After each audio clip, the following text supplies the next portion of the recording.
Okay guys, so today we're going to test for diastasis recti. What diastasis recti is the separation that's created between your ab muscles, right?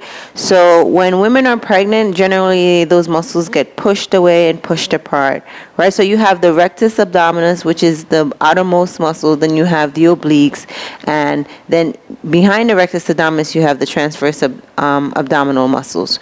So there is a tissue there, a soft tissue called the linea alba that holds those muscles together. What happens when you're pregnant, or sometimes if you gain too much weight, or if you have a hernia, it pushes those muscles apart, right, and creates a separation. So today we're going to be testing for that separation. So generally you want to test with 2 fingers, and you want to make sure that that separation is not more than 2 fingers apart. And when you're testing, I want you to have your fingers horizontal.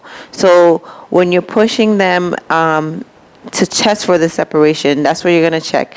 Anything more than 2 fingers apart in separation, you want to check with your OBGYN or your midwife. And even if you're not comfortable doing the test yourself, you can definitely get them to check it for you and see if you do have more than 2 fingers. You're going to have some sort of separation because, especially if you just had a baby, you want that body to heal. So, and it doesn't just heal just like that in 6 weeks. Remember, it was growing and pushing apart for 9 months. So it's not going to just take 6 weeks or so to bounce back. Sometimes it even takes longer.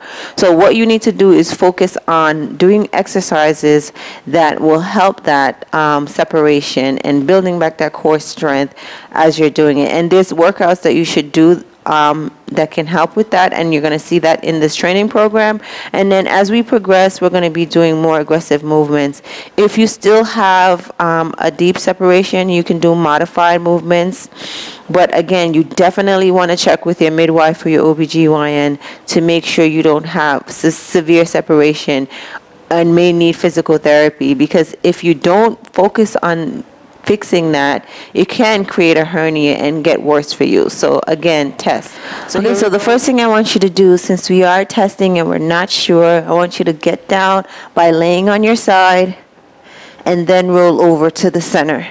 You're going to place your feet at about 90 degrees as if you were going to create a bridge. Then you're going to place one hand behind the base of your neck, right? And then you're going to get your 2 fingers and you're going to start from the belly button. Remember, you're going to have your fingers horizontally. So we're going to start from the belly button.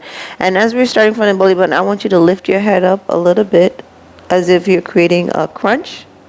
And remember, blow the air out and start pressing down to feel.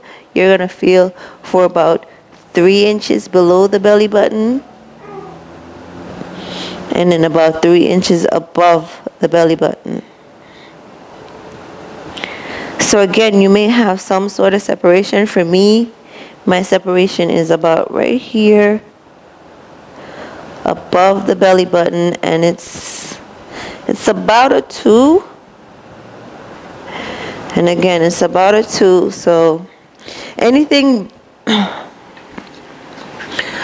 So again, if you're not sure about how wide your separation is, check with your OB or your midwife. Get their confirmation of whether you have it or not. Even if you do have a small separation, you still want to make sure you're doing exercises that will strengthen back that and work on healing that diastasis recti. And again, it's normal for you to have some sort of separation, and as your body heals, it will get smaller. So you want to continuously check to make sure you're not making it any more severe. If you're concerned about workouts in this program, remember, in the 100-day challenge, we're starting in phase 1, and phase 1, all the workouts are going to be focused on healing the body from postpartum and healing yourself as well if you aren't postpartum, and just getting you familiarized with core movements. All right?